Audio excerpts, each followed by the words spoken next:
pactos, que guardas tus promesas, que cumples tu palabra, que guías mi destino. Amén. Iglesia, les invito a que abramos nuestras Biblias en el segundo libro de Samuel, capítulo 21. Segundo libro de Samuel, capítulo 21.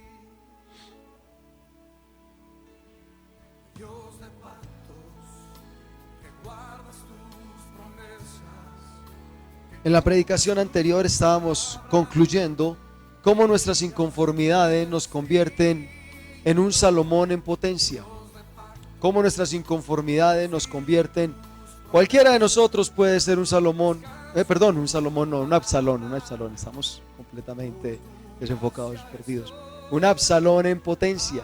Cualquiera de nosotros puede ser un Absalón cuando tenemos inconformidades y nos estamos quejando continuamente de diferentes circunstancias. Ok, entonces ahora vamos al capítulo 21 y nos colocamos un momento más sobre nuestros pies. Les pido el favor para que tengamos reverencia entre nuestra palabra del Señor, que nos alegra tanto y nos goza tanto poderla leer y tenerla cerca de nosotros para que nos direccione.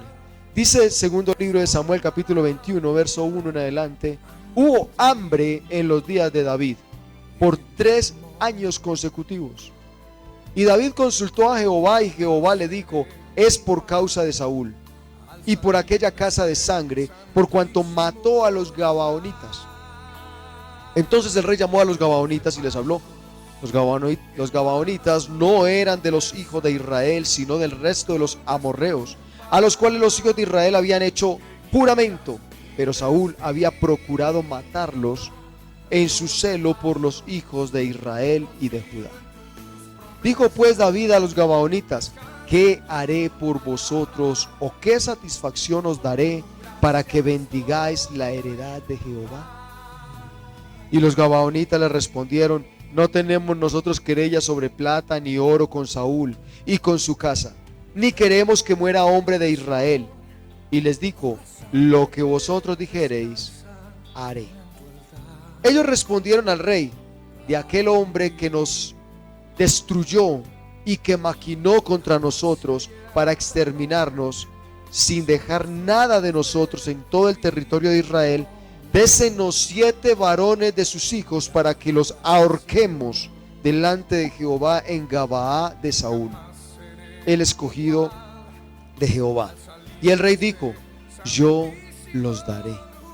Y perdonó el rey a Mefiboset, hijo de Jonatán, hijo de Saúl, por el juramento de Jehová que hubo entre ellos, entre David y Jonatán, hijo de Saúl. Pero tomó el rey a 2 hijos de Rispa, hija de Aja, los cuales ella había tenido de Saúl, Armoni y Mefiboset, y a 5 hijos de Mical, hija de Saúl, los cuales ella había tenido de Adriel, hijo de Barzilai, Meolatita. Dejemos hasta ahí. Padre celestial, te doy muchas gracias por tu palabra, Señor, por tu misericordia, por tu bondad, por estar aquí con nosotros, Señor, y permitirnos adorarte y exaltarte de la forma que lo hemos hecho, a través de la alabanza y la adoración. Ahora te suplico, Rey de la Gloria, de que seas tú derramando de tu Espíritu y seas tú permitiéndonos escuchar, entender, reflexionar y crecer con tu palabra. Te doy toda la honra y toda la gloria, Señor, en Cristo Jesús. Amén y amén. Podemos tomar asiento. Ok, hay una aclaración que quiero hacer antes de empezar la predicación, antes de empezar el tema como tal, y es que es importante ese versículo 8, entender que 2 cosas. En primer lugar, pues aquí nos está diciendo claramente: este Mefiboset no es el Mefiboset hijo de Jonatán, es un Mefiboset hijo de Rispa, que era concubina de Saúl. Es un Mefiboset diferente. Pero en segundo lugar, la gran mayoría de versiones, menos la Reina Valera, no hablan de Mical, los 5 hijos de Mical, sino de Merab, hija de Saúl, porque en realidad Mical fue la esposa de David, que nunca pudo tener hijos. Las versiones, no sé por qué la Reina Valera terminaría colocando allí Mical, pero muchas versiones dicen es el nombre de la otra hija que fue en realidad. Y si tú vas a 1 Samuel capítulo 18, tú te das cuenta que la esposa de Adriel, hijo de Barzilai, meolatita, no era Mical, sino que era la hermana de Mical, o sea, una cuñada de David, ¿verdad? Es importante tener en cuenta porque Mical no tuvo hijos, ¿ok? Entonces allí hay un error gramatical tal vez del escritor de Samuel. Bueno, llegamos a este capítulo 21. Ustedes saben que de pronto a mí me encanta observar las grandes particiones que hacen los libros para poder mirar y observar el mensaje principal, hacia dónde va el libro, hacia dónde nos está enfocando el libro como tal, ¿verdad? Tenemos que en los primeros 6 capítulos del libro de Samuel tenemos a un David en crecimiento, reaccionando respecto a la muerte de Saúl, llevando el arca al templo de Jehová, a la casa de Jehová allí en Jerusalén, trayéndola a la casa de David y celebrando ese gran logro, esa gran bendición. Tenemos un reino en prosperidad, en bendición y en crecimiento hasta el capítulo 6. En el capítulo 7 interviene Dios cuando David empieza a tener ideas. Desde el capítulo 7 en adelante, usted no encuentra a David nuevamente consultando a Dios hasta el capítulo que acabamos de leer, capítulo 21. Usted va a notar en el libro que hay una separación tremenda de David a la hora de consultar a Jehová. En el capítulo 7 él empieza a tener ideas, y una de las ideas que empieza a tener es: vamos a construir una casa para el templo, vamos a construir una casa a Jehová, vamos a construir un arca. Y es la primera vez que Dios viene e interviene y le dice: no, qué pena contigo, no me vas a construir tu casa a mí, yo te voy a construir casa a ti. Yo te voy a mandar a ti para la casa, para que construyas casa, construyas familia, una generación que perdure, que se establezca, que sea fuerte y que sea grande. Del capítulo 7 en adelante hasta el capítulo 12, él viene desarrollando ideas, haciendo cosas, y poco a poco se ve que esas ideas y que esas peleas de David tengan que ver con la voluntad y con el propósito de Dios. Se desenfoca mucho del propósito, porque Dios le dice que le va a construir casa, y él se dedica a pelear y a ensanchar la carpa, a pelear con personas de todos lados, hasta el capítulo 12. ¿En qué termina todo eso? En el pecado con Betsabé. Pero ya vimos en la predicación anterior de que el corazón estaba pulpito, el corazón estaba perfecto para caer en pecado, porque hace rato se había desviado del propósito real que Dios le había mandado y que Dios le había dicho: esto es lo que hay que hacer. Del capítulo 13 hasta el capítulo 20, usted ve a David. Eso es como cuando usted echa agua en un balde que tiene un montón de rotos y usted quiere conservar el agua. Entonces usted tapa aquí, pero se le sale por allí, y entonces tapa allá, y usted se le sale por allí, entonces usted tapa allá, y tapa aquí, tapa allá. Y vemos a David tapando una cantidad de rotos, diría yo, que las consecuencias del pecado y el sentimiento de culpa le están trayendo, ¿verdad? A eso ha desatado un caos al interior de la nación. Vemos a David tratando de tapar todos esos huecos donde está drenándose la estabilidad del país. Y entonces ahí empieza la familia, desde el capítulo 13 en adelante, empieza la familia a drenarle la autoridad. Y Amnón viene y se enamora de Tamar, desechando la ley de Dios. Y entonces Absalón, desechando la ley de Dios, viene y asesina a su hermano y huye del país. Y todas estas cosas las empieza a permitir Dios con un propósito. Todas estas cosas son permitidas por Dios con un propósito. ¿Quién era el heredero inmediato de David? Amnón. Dios iba a permitir que un principito malcriado fuera el rey de su pueblo? No. Dios, ¿por qué permitió todo esto en la casa de David? Era necesario eliminar a Amnón. ¿Quién le seguía? Absalón. Dios iba a permitir que un hombre como Absalón, un colérico que no sabía sino matar a venganza, y eso que fuera el próximo rey de su pueblo. No, era necesario que muriera Absalón. Todo esto era necesario que fuese sucediendo para que más adelante David tuviera la posibilidad de decir: quien va a reinar es Salomón. Y Dios acepta el trato.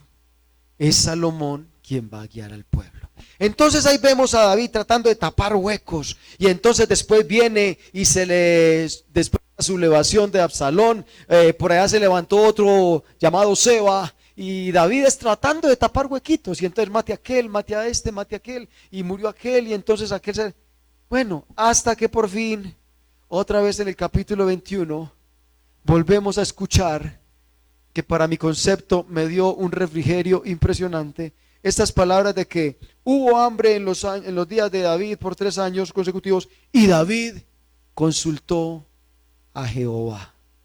¡Wow! ¿Cuántos años pasaron hasta que David volvió a consultar a Jehová? Mire, el escritor del segundo libro de Samuel se encargó de dejar eso allí grabado por un propósito. Porque el sentimiento de culpa no permitía que David se acercase a Jehová. El sentimiento de culpa no permitía que David formase a su casa, ni siquiera los corrigiera. ¿Con qué autoridad, con qué cara le iba a decir David? ¿A quién? Amnón, ¿por qué violaste a tu hermana? O sea, pa, ¿usted por qué se acostó con la mujer de Urías? Pensaba tal vez que sus hijos le iban a recriminar, le iban a... Absalón, ¿por qué mataste a Amnón? Pues usted mató a Urías. Entonces, el sentimiento de culpa le estaba drenando toda la situación. Y por fin, aquí vemos a un David que vuelve a sentir la necesidad, el deseo, la urgencia de volver a consultar a Jehová. Mire, esto para mí fue tan importante, para mí fue tan impactante, que la pregunta que yo me hice inmediatamente es: ¿cuánto tiempo demoramos nosotros en consultar a Jehová nuevamente? Primero, ¿cuánto tiempo se demora en el corazón del hombre, en el corazón de nosotros, el sentir el perdón de Dios? El sentir el perdón de Dios de nuestra vida pasada. Hay algunos conchudos que pasan al otro extremo. Ayer fornicaron, ayer pecaron, y hoy, ay Señor, no, qué cosa tan horrible esa fiesta de anoche. Ay Señor, perdóname, pero hoy sí vamos a mirar. Háblame, Señor, que tu siervo escucha. Hay algunos conchudos que no sienten dolor, que no sienten remordimiento alguno para presentarse delante de la presencia de Dios. Se presentan de cualquier forma, con cochinados, lo que sea. Es más, casi que rayan con decirle: Señor, perdóname, porque esta noche vuelvo y meto la pata. Tú sabes cómo soy yo. Tú sabes, Señor, que yo tengo mis debilidades, pero tú me creaste así. Y tú me aceptas así. Algún día yo me imagino que me irás a cambiar. Son conchudos para presentarse en la presencia de Dios. David no era ese. David no era ese. David era un hombre que: examíname, oh Dios, si hay pecado en mí. Si hay algo que está impidiendo la comunicación entre Dios y yo, Señor, examíneme, porque esto hay que arreglarlo ya. Yo no puedo permitir que algo nos vaya a separar. Señor, examíneme, estúdieme, pero Señor, yo quiero estar en su presencia de una forma correcta y ser acepto delante de usted. Y entonces, claro, a las personas que nos duele el pecado, pasamos al extremo contrario. ¿Cuánto tiempo culpándote? ¿Cuánto tiempo dejando que las personas que están a tu alrededor hagan lo que desean, lo que quieren, pequen? ¿Por qué? Porque un sentimiento de culpa te está señalando. Porque un sentido de culpa, porque tus pecados del pasado. Es que yo, ¿qué le voy a decir? ¿Cuánto tiempo para llegar otra vez a consultar a Jehová? A consultar a Jehová y decirle: Señor, ¿qué está pasando? Ahora, aquí estamos viendo una situación bien interesante. 3 años de hambre. O sea, 3 años, según describe el texto y desarrolla de ahí en adelante, 3 años en los que no llovía. En la tierra desértica, la persona puede sembrar, pero está dependiendo siempre de la lluvia de Dios. Está dependiendo siempre de la lluvia que cae del cielo. Porque si no llueve, no hay nada. No hay cosecha. Llevaban 3 años. 3 años y David llegó el momento donde se sentó y dijo: bueno, yo ya recibí el perdón de mis pecados pasados, bueno, ya el Señor me restauró, ya yo pagué por todas mis deudas, ya todo esto, logré tapar todos los huequitos del balde, ya logré estabilizar el balde. Ahora, ¿por qué no prosperamos? Ahora, ¿por qué las cosas siguen mal? ¿Por qué nos sigue yendo mal? Iglesia, es que aquí está pintada la iglesia de hoy. Es que cuánto tiempo nos demoramos nosotros en darnos cuenta de que las cosas van mal. Hay cosas que están yendo mal.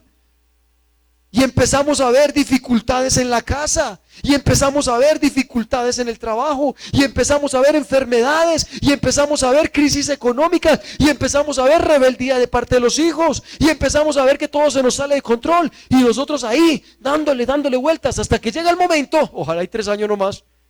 Llega el momento en que tú reconoces y entiendes: venga, esto es algo espiritual. Definitivamente aquí está pasando algo espiritual. Y en ese momento, en ese hermoso y sublime momento, en ese maravilloso momento, a ti se te enciende. El Espíritu viene por fin y enciende tus buenas ideas y te dice: consulta a Jehová tu Dios. Pregúntale a tu Señor qué está pasando, qué está sucediendo a mi alrededor, qué es lo que está pasando. Entonces es maravilloso ver aquí a David nuevamente derramando su corazón y diciendo: Señor, ¿qué pasa?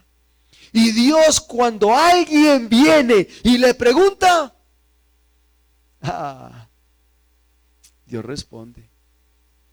Créame, tal vez no a veces responde lo que tú quieres o lo que tú esperas. Yo creo que David no se esperaba un paquetico de estos, una respuesta de estas. Tal vez David estaba esperando que el Señor le dijera: es que todavía estoy enojado contigo, ¿sabes? Es que todavía estoy enojado contigo por lo de Absalón. Es que mira, es que definitivamente la familia suya, yo cómo la voy a bendecir. No. David ya había sentido el perdón y ya había reconocido y enmendado toda la situación pasada. Entonces David viene y se pregunta: Señor, ¿ahora qué es lo que está sucediendo? Examíname, oh Dios, pregúntame, Señor, dime, investiga, escarba mi corazón, mira qué es lo que está sucediendo y dime qué es lo que está mal. Y el Señor viene y le contesta, porque cada que un hombre pregunta a Jehová, créame, Jehová busca la forma de contestar dónde está el error. Si tú te sientes lejos de Dios, si tú te sientes en problemas, si tú sientes que hay cosas que son permanentes. La semana antepasada hablábamos en el curso de parejas de las maldiciones del pasado, de cómo se manifiestan las maldiciones del pasado en una familia, en un hogar. Cuáles son las burbujas, cuáles son las evidencias de que estamos viviendo en maldición, cuáles son las evidencias y cuáles son las causas inclusive de nosotros estar viviendo en maldición. Si tú sientes que definitivamente no estás viviendo una vida felizmente cristiana, no estoy diciendo que no hayan dificultades, pero que tú puedas superar todas esas dificultades de una forma felizmente cristiana, tú tienes que venir a Jehová y preguntarle: ¿qué está pasando? Señor, aquí hay algo espiritual y hay que romper. Si hay que quebrar, pero esto no puede continuar igual. No nos podemos conformar con el pecado. Y entonces David viene y Dios le responde inmediatamente, y Dios le dice que hay unos hombres gabaonitas. Los gabaonitas, dice el versículo 2, no eran de los hijos de Israel.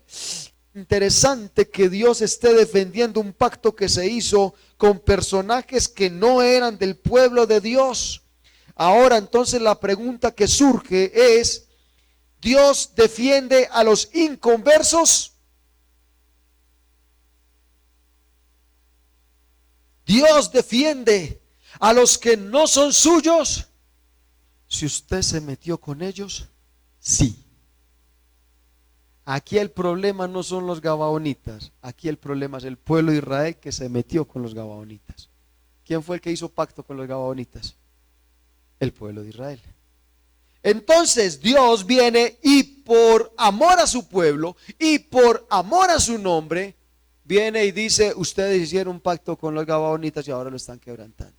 Entonces vamos a hablar de esos pactos. Vamos a hablar de cómo Dios viene y defiende un pacto con un pueblo que no era suyo. El pacto con ellos, para acabar de ajustar, lo encontramos en Josué capítulo 9, del versículo 3 al versículo 15. No lo vamos a leer todo, no vamos a buscar, yo se lo voy a contar, pero usted lo va a tener ahí. ¿Qué fue lo que sucedió?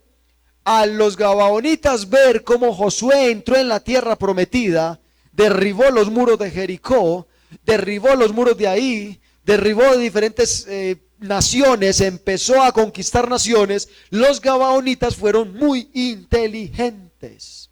Y entonces dice que se vistieron con ropas como si vinieran de viaje largo, de un viaje largo. Cogieron panes y los dejaron llenar de moho, los dejaron envejecer, o sea, panes ya con hongo, con toda esa situación. Y se presentaron delante de Josué y le dijeron: tus siervos vienen de tierras lejanas. Y eran los vecinos, los que venían en la lista de destrucción, los que ya tenía que destruir Josué. Dijo: tus siervos vienen de tierras lejanas, hemos caminado, mira, cuando salimos de la casa los panes estaban recién sacados del horno, y míralos, ya están mohosos y hongosos. Pero tus siervos han venido a decirte: aquí estamos a tu servicio, haz pacto con nosotros de que no nos destruirás. Y Josué, ¿y qué me garantiza que usted no? Como que él sospechaba, él tenía su duda, él tenía su incógnita, su cosita. Y entonces él les pregunta: ¿y qué me garantiza que ustedes vienen de lejos? Pues mire nuestras ropas, pues mire el pan. ¿Qué le faltó a Josué? Lo que acaba de hacer David: consultar a Jehová. Esa bobadita. Y entonces Josué fue engañado por los gabaonitas y les dijo: listo, no hay problema, yo hago pacto con ustedes. Una vez dice: yo hago pacto con ustedes, y sella el pacto, se entera que son los vecinos, que eran los que tenían que ir a destruir. Qué pena, usted hizo pacto con nosotros. Listo, a Josué le toca respetar el pacto que hizo, aunque fue por un engaño. Y luego Saúl, no nos menciona la Biblia cómo, pero acá nos está mencionando que Saúl lo hizo. Saúl viene e intenta destruir. Creo que Saúl entonces se volvió un tormento para su época de reinado. Se volvió un tormento para los gabaonitas. Quiso destruirlos, quiso acabarlos, rompió un pacto. Y aquí estamos viendo entonces, en primer lugar, un pacto, una injusticia que comete el pueblo de Dios en manos de Saúl. Estamos viendo una injusticia que comete el pueblo de Dios y dejan que el nombre de Dios esté difamado.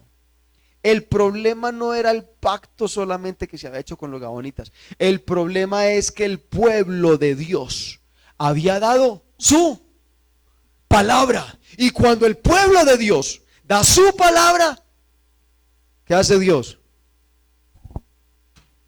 Ejecútese y cúmplase.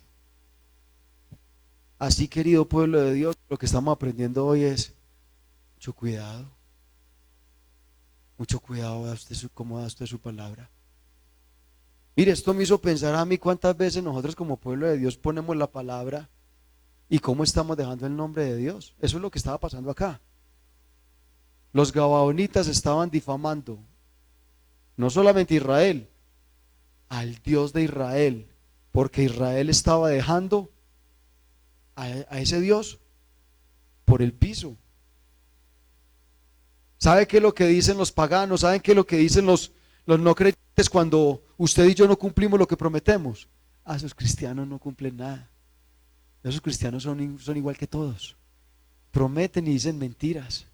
Esos cristianos dicen que van a pagar y no pagan. Esos cristianos dicen que van a hacer y no hacen. Esos cristianos dicen que van a ir y no van. Esos cristianos empiezan las cosas y no las terminan. Esos cristianos. Lamentablemente la persona no viene y dice, es que esta persona es incumplida. No, esa persona sabe dónde te congregas. A mí me han llamado, muchachos. A mí me han llamado, pastor, ¿cómo está? Mire, le voy a pasar unas facturitas, unas cuenticas de cobro, que es que tal persona me dijeron que se congregaba en su iglesia y me debe una platica. Y me mandan las foticos de las facturas. Y yo, pero, ¿me estás cobrando a mí? Sí, le están cobrando al pastor, le están cobrando a la iglesia las deudas de las ovejas. Y yo, no, con mucho gusto yo te comunico con la persona. No, pastor, nosotros ya le hemos llamado, le hemos buscado y ni siquiera se nos esconde. Estoy hablando de casos de la vida real. ¿Por qué esa persona tiene que llamar a la iglesia? Porque está identificando, esos cristianos no pagan. Esos cristianos son mala gente. El nombre de Dios, del Dios de Israel, el nombre del Dios del pueblo, es el que queda mal. Ahora, David entonces entiende que lo que está pasando aquí tiene un gran peso a nivel espiritual. Entonces viene delante de Dios, le dice, examíname, y se da cuenta que aquí hay algo mal. Encuentra la razón en ese antiguo pacto, ¿verdad? Ahora, hablemos de los pactos que estamos viendo aquí en este texto bíblico. Porque en Josué, en el capítulo 9, como les dije, del versículo 3 al versículo 15, habla de un pacto por parte de un engaño. ¿Sí o no? Ya vimos eso. Los gabaonitas engañaron a Josué. Infinidad de pactos que son hechos en medio de la ignorancia del evangelio. Podríamos hablar de esa clase de pactos. En la ignorancia de la voluntad de Dios. Porque eso fue lo que le pasó a Josué. Josué conocía el propósito de Dios, que era destruir toda la tierra, que era destruir todas esas naciones y que el pueblo de Israel posesionara y que erradicara, sacara. Eso era claro, ¿sí o no? Lo que no sabía era que esas personas eran de esa parte del pueblo. Entonces, en medio de la ignorancia, yo creo que aquí la palabra que brilla en ese pacto es la palabra ignorancia. Josué termina haciendo un pacto. Piense cuántos pactos hizo usted en la ignorancia. Podríamos pensar, mire, yo ahí es donde digo, aleluya, gloria a Dios por la sangre de Cristo. Si Cristo no hubiera venido a hacernos nueva criatura, Dios mío bendito, todavía le estábamos pagando promesas al Señor de los milagros. Todavía nosotros cristianos creyentes estaríamos caminando para San Pedro con frijolito en los zapatos. Eso sería una cosa de locos. Uno pagando todas esas cantidad de cosas que en medio de la ignorancia hizo. Cantidad de pactos, cantidad de cosas que habló, que dijo. Créame que gracias al Señor, pues, todo eso fue borrado. Y hay inclusive algunas áreas que vamos a tocar enseguida respecto a esos pactos. Ahora, resulta que David entonces dice, listo, ese pacto hay que cubrirlo. David no tenía la sangre de Cristo para decir, no, pero es que el Señor ya perdonó los pecados del pueblo de Israel. Ahora somos nueva criatura, ahora somos un nuevo pueblo y vamos a levantarnos de nuevo. A David, ¿qué le tocó? Derramar sangre para poder cubrir ese pacto. Aún no conocía la misericordia a través de Cristo, porque de tal manera amó Dios al mundo, para que nosotros no tengamos que perecer por nuestros pactos pasados. Pero ahora resulta que sucede otra situación aquí en el versículo 7. David dice, listo, lo vamos a hacer. Pero David también había hecho otro pacto. Y ese pacto para mí es más complicado, más difícil. ¿Y sabe por qué es más complicado y más difícil? Porque David lo hizo con pleno conocimiento de causa. En el primer pacto, ¿cuál es la palabra que brillaba? Ignorancia de parte de Josué. Ignorancia. Nosotros pudimos haber hecho muchos pactos ignorando y no consultando a Jehová nuestro Dios. no sabiendo la voluntad de Dios para nuestras vidas. Pero cuando David hace pacto, dice aquí el versículo 7, y perdonó el rey a Mefiboset, hijo de Jonatán, hijo de Saúl, por el juramento de Jehová que hubo entre ellos, entre David y Jonatán, hijo de Saúl. A ver, ¿cómo es la cosa? Aquí estamos hablando de otro pacto a honrar, ¿sí o no? Y en la predicación anterior, si fue la penúltima predicación que hablábamos de David, ¿verdad?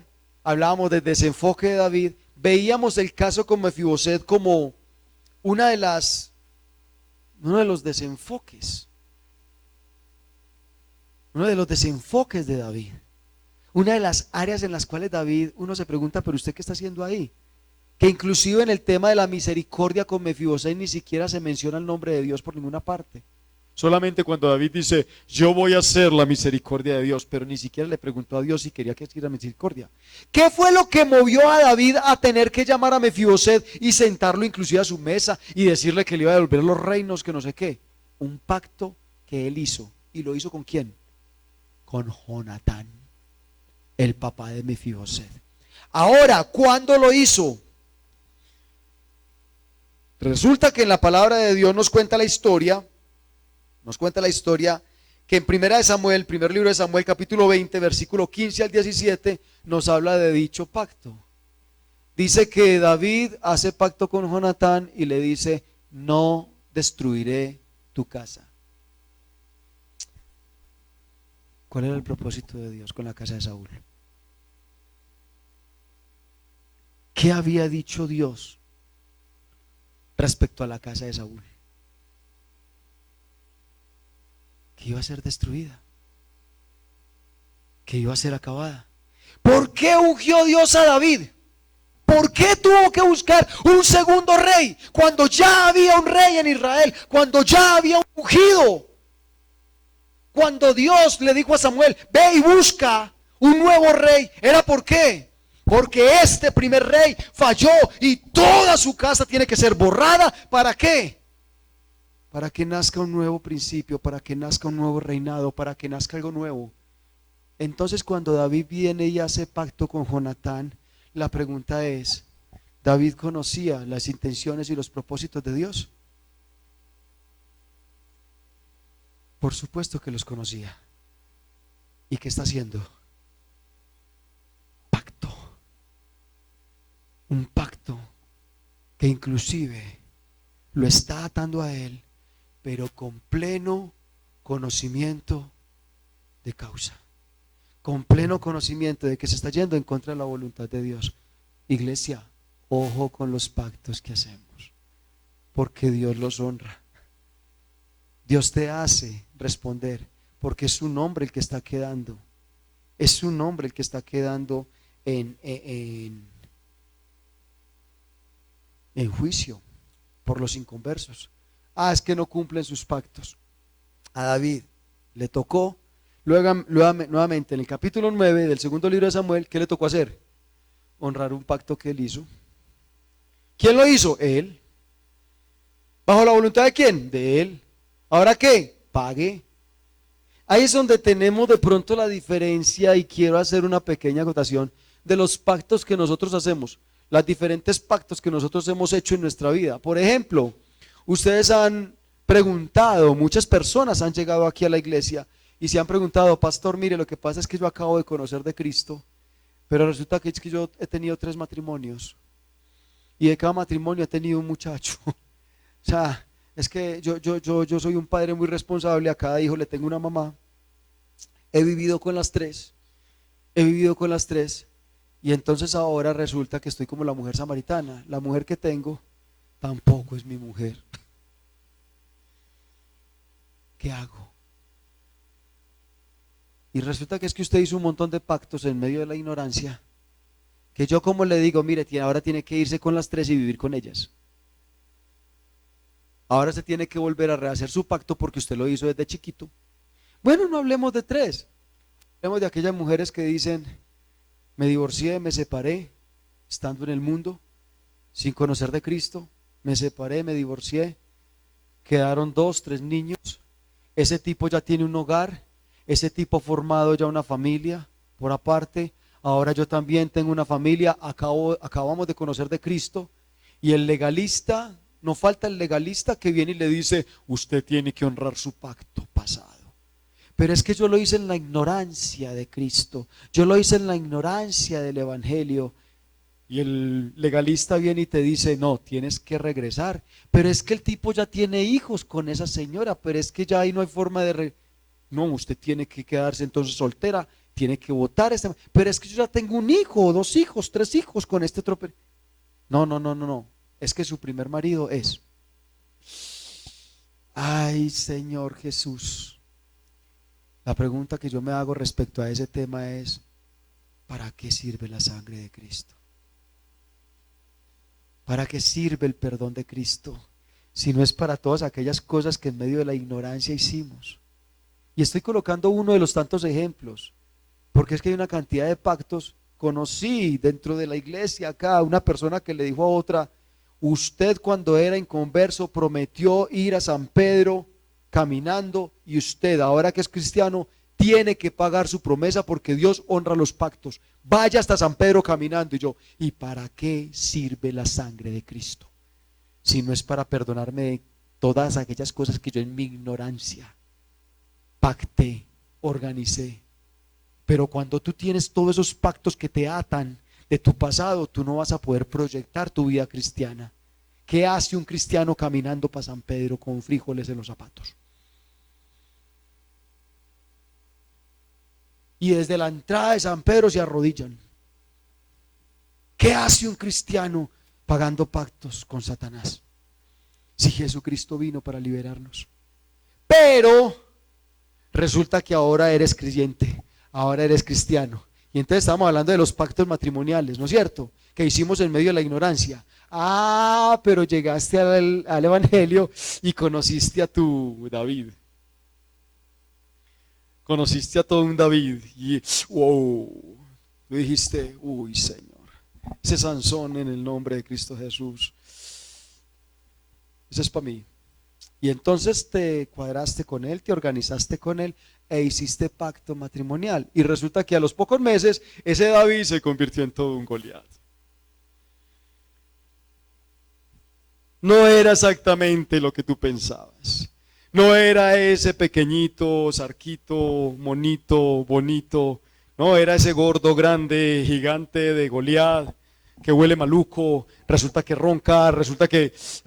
y entonces, Señor, ¿y este tapado qué? Señor, y me engañaron. Qué pena, pero venga, es que usted hizo un pacto con pleno conocimiento. Con pleno conocimiento de lo que significa ahora un pacto en Cristo. Aquí no me vaya a hacer usted la misma que me hacía con plena ignorancia. ¿Qué es lo que marca la diferencia? Que tú delante de la presencia de Dios tienes la oportunidad de escoger. Y hay personas que llegan al Evangelio y siguen haciendo pactos y los siguen quebrantando y los siguen rompiendo como si estuvieran cambiando de par de medias. Señor, es que yo te prometo que si tú me bendices yo te voy a diezmar esto y esto y esto. Ojo con lo que dice. Hubo alguien que alguna vez llegó aquí a la iglesia y nos dijo, se me perdió una plata. Y créame que se me perdió en la bodega y mire, créame que la verdad no era poquita. Pero pastor, aquí delante de la presencia del Señor, si esa plata aparece yo voy a diezmar 3 millones de pesos. Porque ya la doy por perdida. Pero si esa plata aparece yo voy a diezmar 3 millones de pesos. Y yo, quédate callada. Que no te escuche Dios. No, pastor, es en serio, es que ya esa plata la doy por perdida. De verdad que si yo encontrara ese dinero. Al otro día lo encontró. Exactamente fue a la bodega y encontró el paquetico ahí encima. Ay, pastor, gloria a Dios, encontré la plata. Y yo, ahora empecemos el problema. ¿Te acordás lo que dijiste? Ay, sí, pastor. Bueno, sí. Venga, mucho cuidado, que es que usted con pleno conocimiento de Dios, usted tiene que poner cuidado a lo que sale por su boca, a lo que usted hace. El Señor te perdonó de tus pecados pasados, el Señor te perdonó de tu vida pasada, el Señor transformó tu casa, el Señor transformó tu hogar, pero mucho cuidado con seguir jugando con el nombre de Cristo, con seguir dejando el nombre de Cristo por ahí por el piso. Es que esos cristianos hacen pactos con Dios y hacen lo que les da la gana. Por ahí decía alguien en estos días, eso de conseguirse una novia cristiana, eso es muy rentable, eso es muy chévere, uno la traiciona, después va y le pide perdón y ella está en la obligación de perdonar porque es que la Biblia lo dice. Y fuera de eso, oramos juntos y le echamos la culpa al diablo. Eso sale, eso es chévere. No, venga, cuando usted se consigue una novia cristiana, cuando usted hace un pacto de noviazgo, mucho cuidado, querido joven. Y mucho cuidado, querido padre. Aquí está mi hijo testigo que él dice, tengo novia, listo mi hijo, nosotros nos encargamos de que usted le sea fiel. Nosotros nos encargamos, y estamos hablando de un noviazgo. Estamos hablando de una relación simplemente sentimental. ¿Oíste? Y entonces y él es testigo que nosotros somos así. ¿Qué estás haciendo vos con esta niña por acá si vos tenés novia? Nosotros los padres tenemos que vigilar porque nuestros hijos se conviertan en personas que honren los pactos, porque están honrando a Dios.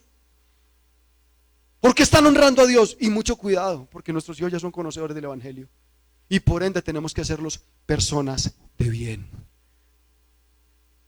Por eso nos tomamos el tiempo para observar. Por eso es tan importante lo que David acaba de hacer aquí. Consultó David a Jehová. Consultó David a Jehová antes de volver a hacer cualquier situación. ¿Cómo se soluciona entonces este problema? Pero es que, Señor, yo ya conociendo de ti, yo ya sabiendo de ti, hice un pacto y ahora lo quebranté, ¿y ahora qué hago? Mire lo que hace David. Primero, versículo 3. Volvemos, estamos en 2 Samuel, capítulo 21, versículo 3. Dijo pues David a los gabaonitas, ¿qué haré por vosotros? Escuche eso. ¿Qué haré por vosotros? ¿Qué satisfacción os daré? Para que bendigáis la heredad de Jehová. A mí me pareció tan contundente, tan comprometedoras esas palabras. Aquí hay una disposición de perder. Aquí hay una disposición de perder. Señor, pero es que yo hice ese pacto y locamente pierda. ¿Sabe usted qué es un pacto? Cuando usted le dice a una persona, usted me hace esto, esto y esto y yo le pago. Présteme tanto y yo se lo pago tal día. Eso es un pacto. ¿Y sabes qué es lo que va a pasar? Que si no le pagas, rompiste tu pacto y dejaste el nombre de Cristo, dejaste el nombre de Dios por el piso. ¿Sabes qué va a pasar? Que esa persona tiene toda la autoridad de decir, listo, me deberías 5 millones, ya me debes 5,5. Bíblicamente tiene toda la autoridad. Y te puede tratar como te tratarían las entidades financieras, sin misericordia, sin miserias. Te podría tratar de esa manera. ¿Y sabes qué tendrías que decir tú? ¿Qué puedo hacer para que tú bendigas mi vida? Porque si por causa mía tú estás maldiciendo, el que está en pecado soy yo. Yo debería correr a pagar lo que debo más por haber quebrantado mi palabra. Si me decís, préstame 500,000 pesos y te los pago dentro de 8 días, es dentro de 8 días. Y si no, ya automáticamente deberíamos estar pensando, son 550. Bíblicamente deberíamos pensar así, porque estamos quebrantando nuestro pacto. Y de alguna manera tenemos que lograr que esa persona que sabe que yo soy cristiano, que sabe que yo soy creyente y me está mirando mal y que estoy dejando el nombre de Dios en vano, lo estoy dejando por el piso, tendríamos que lograr que esa persona diga, estos cristianos son buena gente. Ya la embarré. ¿Cómo logró eso? Porque es que aquí la preocupación de David, aquí lo que está tocando el corazón de David es ¿Qué hay que hacer para que ustedes nos bendigan? Ya el daño está hecho. Pero ¿qué hay que hacer para que ustedes nos bendigan? Y usted debería preocuparse por eso. ¿Qué hay que hacer para que esa persona que por causa nuestra está maldiciendo, ahora bendiga el nombre del Señor? Disposición de perder. Y yo no lo llamaría perder. La verdad es que yo no lo llamé perder. Yo coloqué aquí disposición de perder, pero coloqué entre paréntesis, más bien de invertir en la bendición. Es que no lo da como una pérdida. Usted no está perdiendo, usted está invirtiendo en la bendición. Alguna vez yo les conté a ustedes el testimonio. Cuando vivíamos en Medellín, mi esposa y yo, le dije, yo me iba a trabajar y ella se iba a hacer deporte al estadio. Vivíamos en Santa Lucía. Ella bajaba en bicicleta todos los días por la canalización y yo le decía, no te metas en contravía. Ve, la canalización tiene una vía yendo y una vía viniendo. Ándate por el otro lado y te vas viniendo. Por el lado de los carros, normal, por donde bajan. A ella le daba pereza pasar al otro lado de la canalización y bajarse por donde bajaban los carros. No, ella tenía que bajarse por donde subían los carros. El día menos pensado, yo estaba en el trabajo, estaba organizando mis cosas, cuando me llaman. Y me llama Angie llorando. Mi amor, es que me estrellé. ¿Sé qué? Me estrellé contra un taxi. Ibas en contravía, ¿no es cierto? Sí, yo no lo vi cuando él salió y él salió así todo rápido y ¡pum! Y ¡pum! Ah, bueno, mija, ¿qué más hacemos? Siga su camino. ¿Qué más vamos a hacer? No, pero es que el taxista no me quiere dejar ir. Y yo, ¿qué? ¿Cómo? ¿No me quiere qué? Ah, no. De una, cogí la moto y ¡uf! Borrado para abajo. Cuando llegué, efectivamente, el taxi no era de él. Dañó un Daewoo. Y yo, ¿pero por qué no le pegaste a un Renault 4? Hubiera sido más barata la cosa. Le pegaste a un Daewoo. Y sí, lo dañó adelante. Y el taxista no era el dueño del carro. Obviamente él dice, si usted se va, me toca pagar a mí. Yo no la puedo dejar ir.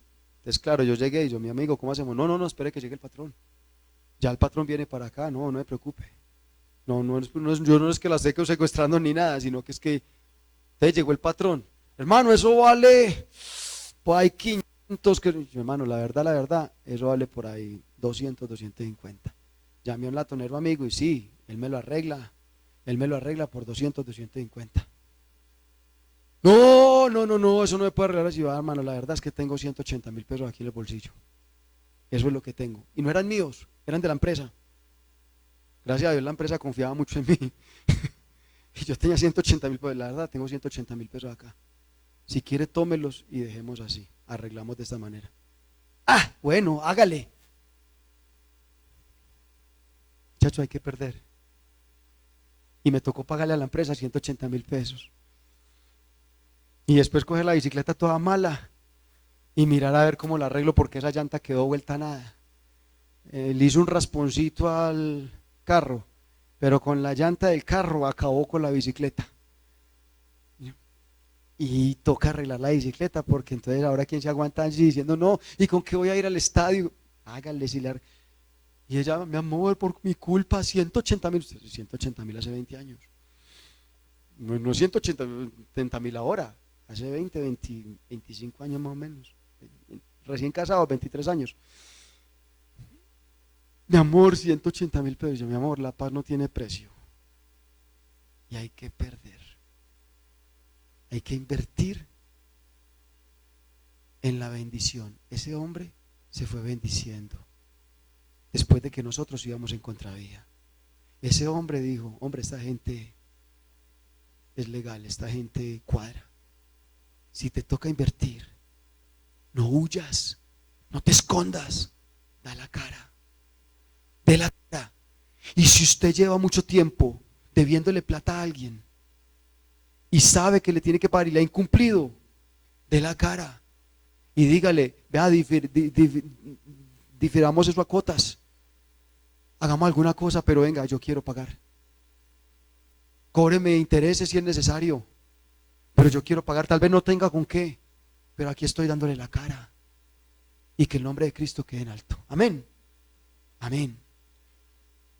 Luego el versículo 6 dice, Dénsenos 7 varones de sus hijos para que los ahorquemos delante de Jehová.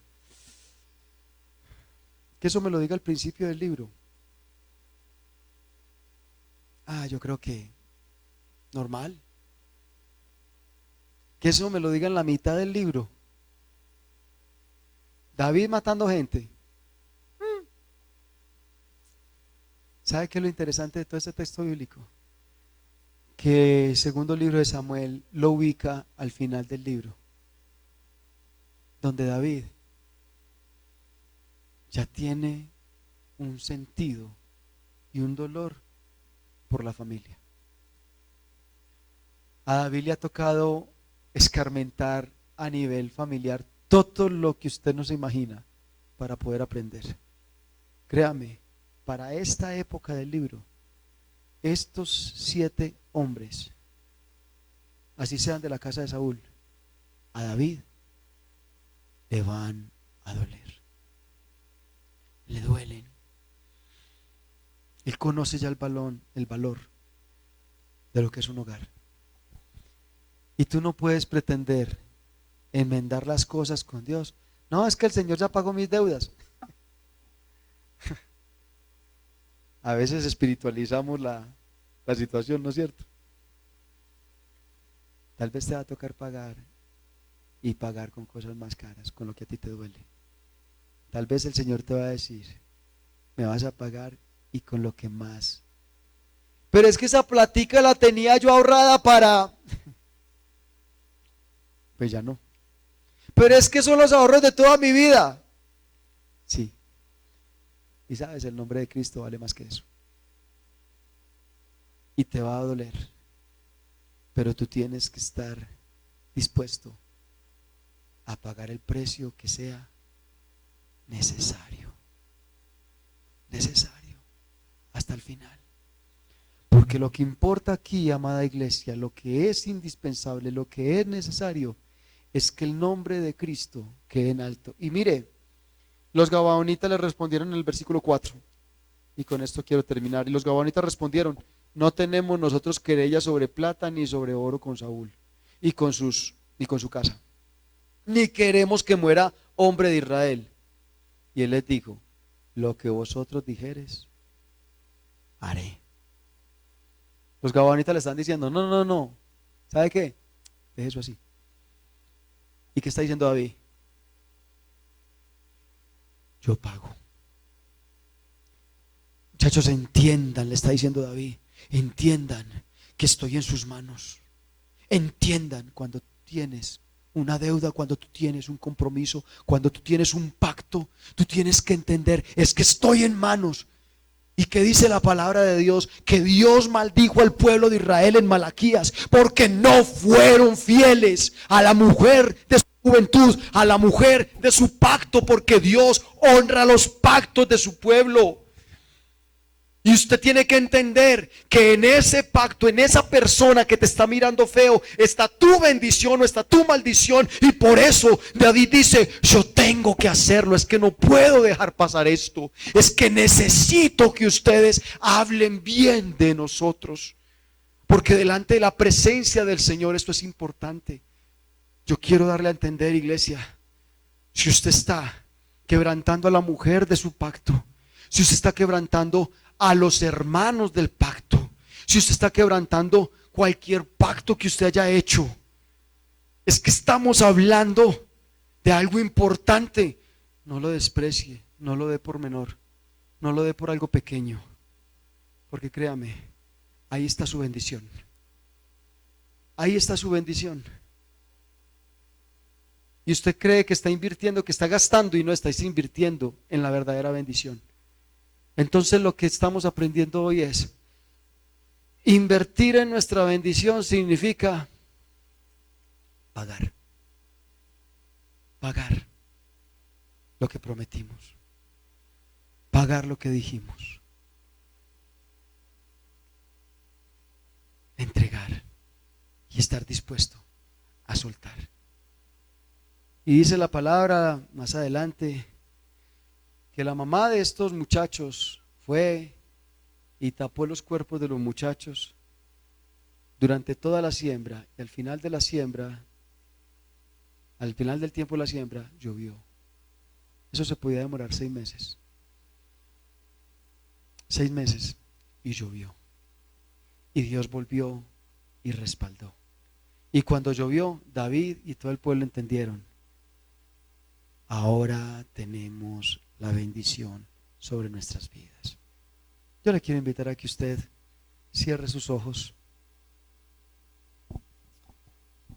Ahí en la presencia del Señor, ahí en la presencia del Señor, usted hable con Él y le permita a Él recordarle cada palabra que usted ha pactado.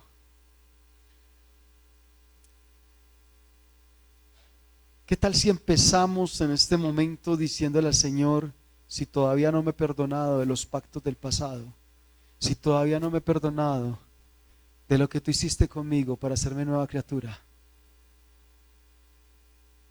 ayúdame a sentir tu perdón, ayúdame a sentir la liberación de todo pacto, ayúdame a sentir que yo soy nueva criatura, Señor, y que en ti tengo el perdón. Ayúdame a ser perdonado. Pero en segunda instancia, en segundo lugar, yo te quiero invitar a que tú le digas al Espíritu Santo: recuérdame, tal vez yo fui el que te dije, te serviré hasta el infinito y más allá, Señor, contigo. Señor, yo quiero entregarte mi vida, yo quiero humillarme a ti y hacer tu voluntad, cuésteme lo que me cueste. Déjame decirte, eso es un pacto, y posiblemente Dios lo aceptó. Dios te aceptó en su reino como un siervo, y ahora te está diciendo: ven, compartamos, hagámoslo. Pídele al Espíritu Santo como lo pedía David: examina, oh Dios, mi corazón. Examina, oh Dios, mi corazón, y mira si hay pecado en él, si hay promesas rotas, si hay cosas que he dicho con pleno conocimiento de que tú eres Dios. Aún me he ido en contra de tus propósitos y proyectos para mí, y hoy te pido perdón. Pídele perdón a tu Dios y ruégale al Dios de pactos que te dé una nueva oportunidad. Tal vez te va a tocar perder, tal vez te va a tocar arrojar, y tal vez la pelea no vale la pena. Tal vez te va a tocar batallar, y más bien, en vez de pelear, tú decides hoy qué hay que hacer, cuánto hay que pagar. Tal vez esta es la hora que todavía estás en pactos legales de tu vida pasada, y el Señor lo que te está diciendo es: ¿sabes qué? Ya, finaliza. Deja de estar peleando si pagan allá o pago aquí, yo pago y punto. Tal vez perder es ganar. Tal vez perder en esta tierra es ganar en el reino, y el Señor te está diciendo: suelta ya.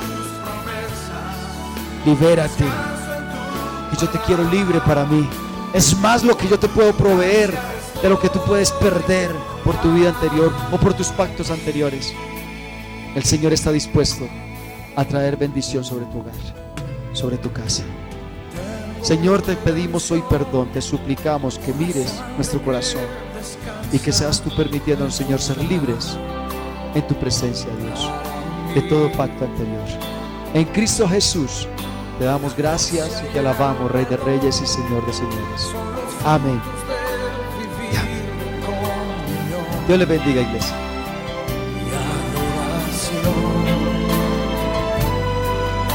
Jamás seré igual al salir de este santísimo lugar.